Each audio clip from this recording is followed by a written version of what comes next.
It was the year 2000. The digital world was on fire. The dot-com bubble had burst. Panic swept through Silicon Valley. Young tech companies vanished overnight. Their dreams turned to dust. Among them, a small startup was bleeding cash. It was losing millions. Its name was Netflix. The company had a clever idea, but its future looked grim. A small boat in a violent storm. Many believed it would sink. A shadow of failure loomed. The company was hemorrhaging money. Its core business was mailing DVDs. This was an expensive operation. Postage costs were high. Buying thousands of movie discs was a huge expense. Warehouses were needed to store them. Staff was needed to manage them. Every red envelope sent out drained, dwindling resources. The business model was fighting its own costs. For every dollar that came in, it felt like two went out. Netflix started with a simple yet revolutionary premise. It wanted to kill the late fee. People hated late fees. It was Blockbuster's greatest strength and its biggest weakness. Netflix saw an opportunity. It offered DVDs by mail. Customers could create a list online. The movies would arrive at their home. They could keep a DVD for as long as they wanted. There were no due dates. There were no penalties. This simple promise of no late fees was a powerful marketing weapon. It was the core of their initial value proposition. This was the hook that began to draw customers away from traditional video stores. The model was built on a subscription service. This was another key innovation.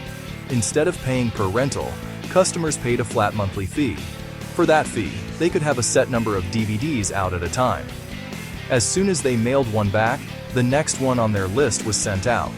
This created a steady, predictable stream of revenue. It was a game changer for the rental industry, but this model was also incredibly dependent on the efficiency of the U.S. Postal Service and the company's own logistics. A single delay could frustrate a customer. The costs, however, were immense. Imagine the logistics. A massive library of DVDs had to be purchased and maintained. Each disc was a capital expense. In the year 2000, Netflix was desperate. Reed Hastings flew to Dallas. He went to the headquarters of Blockbuster. He was there to meet with its CEO, John Antioco. Hastings had a proposal. He wanted to sell Netflix to Blockbuster for $50 million. Netflix would become Blockbuster's online brand. It would run Blockbuster.com. It was a lifeline. It was a chance to partner with the industry leader. The meeting was a disaster. The Blockbuster executives were not impressed. They saw Netflix not as an innovator, but as a niche, money-losing business. The story goes that they practically laughed Hastings out of the room. They could not see the future. They were blinded by their own success. They had 9,000 stores. They were making billions. Why would they need a tiny, struggling dot-com company? They fundamentally misunderstood the threat and the opportunity. Their arrogance was a fatal mistake. Being rejected by Blockbuster was a turning point. It was humiliating, but it was also liberating. Now, there was only one path forward: to fight. Netflix had to beat Blockbuster at its own game. The war for the American living room had officially begun. Blockbuster eventually woke up to the threat.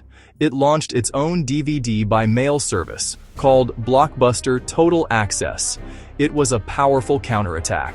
For a time, it seemed to work. Blockbuster could leverage its stores, allowing customers to exchange mail-in DVDs for new movies in person.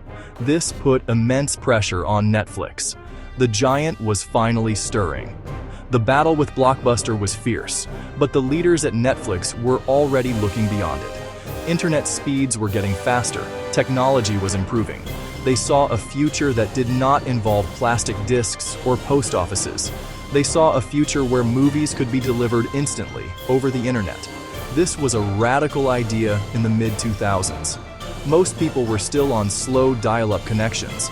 It was a huge technological and logistical challenge. This was the pivot. This was the bold decision. In 2007, Netflix launched Watch Now. It was a quiet revolution. At first, the selection was limited. The video quality was not always perfect. It only worked on computers. Many people ignored it, but a crucial group of early adopters embraced it. They loved the convenience.